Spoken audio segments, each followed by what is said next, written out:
but we found there's a strong connection. I would rather deal with organized crime than disorganized crime. Because in disorganized crime, everybody's out there doing whatever they wanted to do. In organized crime, only certain people can do it. What's up, everyone? Welcome into another episode of Corruption Connection. I'm your host, Tony Hernandez. So in the previous episode, I discussed a sensitive topic, me being a retired NYPD officer, explaining why I should hate cops growing up in New York City, going through my experiences. Obviously, I don't hate law enforcement. I judge everyone on an individual basis. But there was more than one instance that could have persuaded me to actually have a disdain for law enforcement in general. The first I explained in this episode when a cop put a revolver in my face when I was 17 years old. And for no apparent reason, I wasn't doing anything. It was a stop and frisk that went a little bit too far. If you're curious about that story, you can find it in the video section on my page. I'll also put the link for this video in the description so that way you guys can watch it. But that wasn't the only time that a cop pulled a gun on me. I wouldn't say unwarrantedly, but in the second situation, I'll let you be the judge. So I had spoken about this before in one of my interviews that before I was actually on the job, I had gotten arrested. I was also 17 years old at this instance. It was two instances that happened when I was under the age of 18 with cops, particularly NYPD cops. So the one instance I had spoken to you about in the previous video, and then in this instance, I was going to a record store in Jackson Heights, and that record store was a known record store for selling baggies in order to bag up marijuana or other kind of narcotics or miscellaneous stuff, whatever you were using it for. But it was a notorious underground spot, a record store. I think somebody had left a comment on one of the videos and said the record store was called Numbers. I don't remember it, but it was on I don't remember the name exactly, but if that's what it was called, then yeah, that's what it was. It was on 37th Avenue and about like 82nd or 81st, somewhere around there. So I was in the barbershop that day and I had gotten the shape up, you know, I was all looking nice and fresh. And it was actually, I was about to go to school the next day, start my next semester in school. It was like September, I believe. And I'd taken the train from Junction Boulevard to go to 82nd Street in order to get these bags. You know, at the time I was dipping and dabbing in the marijuana game. It's no secret. I mean, the things that I was involved in before I was a cop are now legal. You know, I like to gamble. I like to go to the illegal gambling houses. I like to smoke marijuana. I mean, all that stuff, there's dispensaries all over the place, you know, and marijuana is now legal in pretty much every state you go to, and gambling is legal pretty much nationwide. You can bet apps on your phone. So for me, they were harmless vices. So back in the day, you know, I was in the marijuana game. I go down to 82nd Street to buy these baggies, and as I'm walking down 37th, I guess it was the spot that was hot. It wasn't me, and they were watching the spot. So I was with a friend and we're walking down 37th. We get to the store. I get some baggies. Now, this was a mistake. Drug dealers know, I guess. You don't ride dirty, I guess, to go to buy baggies. So I had a bag of marijuana on me in my pocket, like a joint. And I also had a knife in my back pocket, a regular pocket knife, nothing that was illegal or anything like that. Anyway, I wind up getting stopped by 3 guys. Okay, and the way I got stopped, I was walking down the street, I go into the record store, I buy the bags. Now I'm on the way back. I'm about to cross the street, somebody grabs me by the arm. When he grabs my arm, I immediately went like this, like, get the fuck off me. As I do that, pulls out a gun, puts it right here, boom, like a Glock. It was semi-automatic. I was like, shit, not again, right? Another gun in my face. I'm like, oh man.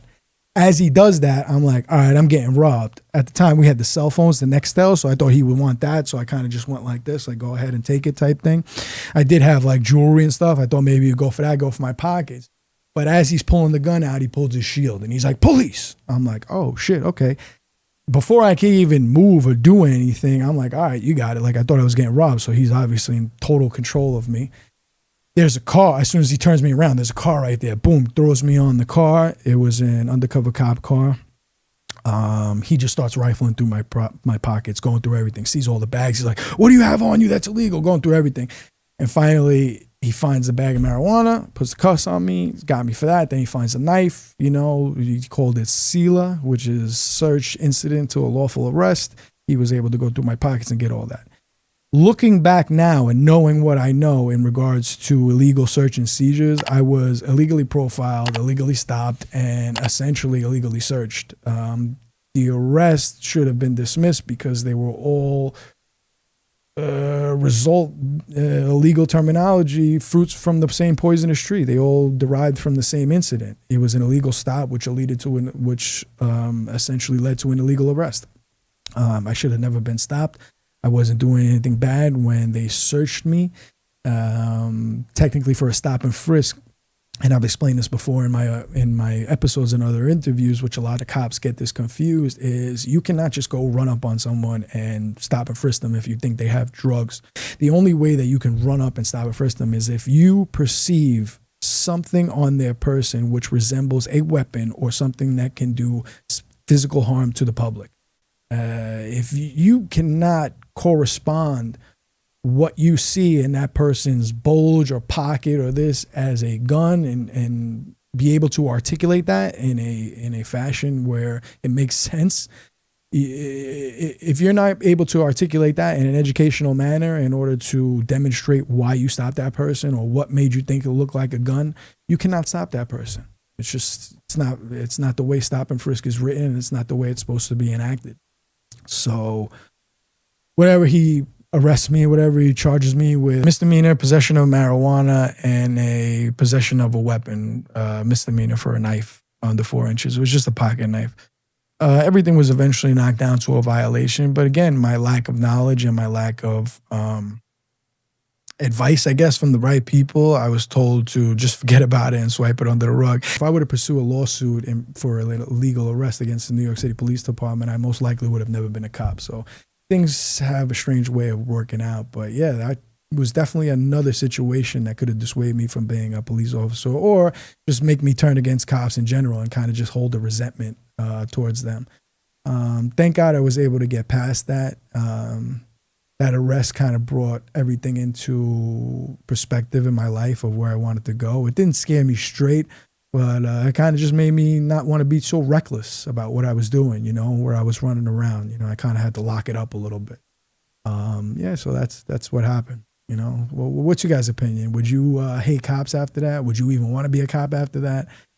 Would you have gone through and kind of like sued the department, sued everybody? Don't forget, this is over 20 years ago, so that kind of stuff wasn't as prevalent as it is nowadays. Like, you know, you didn't even want to go against the police because you were worried about retaliation and fear, retribution, and all this kind of shit. I mean, nowadays they're a little bit more monitored, but, you know, stuff like that does happen. You see, it's plagued with scandals every day. But let me know your opinions and your thoughts in the comment section below. I'm curious to hear what you guys thought of the situation. What came from it? Everything got knocked down to a violation. I had to do community service. Yeah, I had to do a week of community service, which sucked. I was on the highway cleaning up all the trash and in the subways, cleaning out under the bridges, all that shit. I spent 36 hours in jail, which sucked. And then I got sentenced to community service. So, you know, I did the time. I paid the crime. I did the time. You know, can't do the time, don't do the crime kind of thing. You know, I definitely was dissuaded to do much after that. But, you know, I had to just lock it up and kind of not be so reckless and just realize what I was doing. So that's what happened. But I'm curious to know what you guys think in the comment section below. I hope to see you on the next episode. I want to thank everybody for tuning in as always. I'm your host, Tony Hernandez, and this is Corruption Connection. What we found is a strong connection. One of deadly violence and organized crime.